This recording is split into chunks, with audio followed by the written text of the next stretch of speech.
If you're anything like me, and if you're watching this video, then surely you are a chess indulger.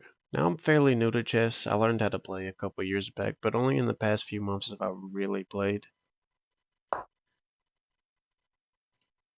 Fork your knights, fork your knights. Really fork your knights. Oh my god, what the fuck? If you play chess long enough, there's one question that will inevitably come up. Knights or bishops?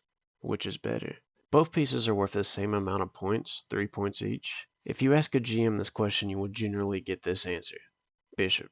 Now the reason for this is pretty straightforward. It's because bishops can just actively hit more squares than a knight can, and at further distances. Bishop or knight. Bobby Fischer was the first one who indicated that bishop should be valued higher, 3.25 versus 3 points for knight. This little horsey guy right here gets no love.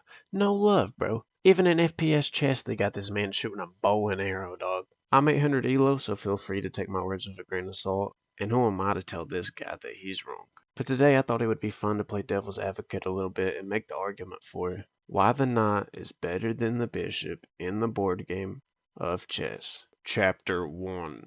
Checks. Since the knight can jump over other pieces, he can jump to a spot where he puts the king in check, and the check cannot be blocked by another piece. This is literally so powerful because there are so many checks in chess that are just simply blocked. I would compare the knight to Mike Rowe from Dirty Jobs. He gets in, he does your dirty work, son. He fucking busts through the center, hops up to motherfucking right in front of that fucking king, and then he's in there, buddy, forking everything.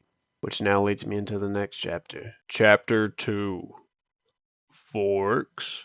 Literally every piece in chess can fork, even a pawn. They ain't doing it like my boy, though. My boy will hit you with the nastiest forks you ever seen, and half the time you don't see him. And I would like to argue that his forks are so much more dynamic than like a bishop fork, or really an anything fork besides maybe a queen. They call it a fork, it should be a spoon, because he gets right up on you, son. Rooks hate him. We now move into Chapter 3.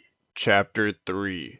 Defending multiple sections of the board, interesting movement patterns. I know section 2 was hella short, but it's because it ties into section 3 so heavily and what I'm going to focus on for the rest of this video. The knight's movement pattern is so unique for the game of chess, and the reason this ties into forks is because he just defends multiple sections of the board with such unique movement patterns.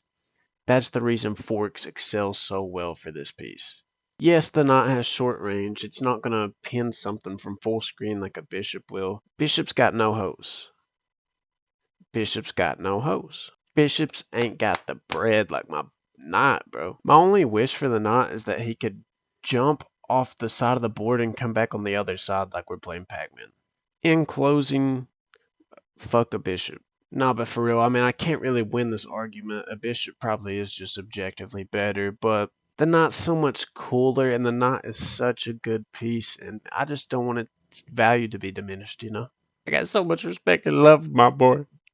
I want to make out with Hikaru and Magnus Carlsen.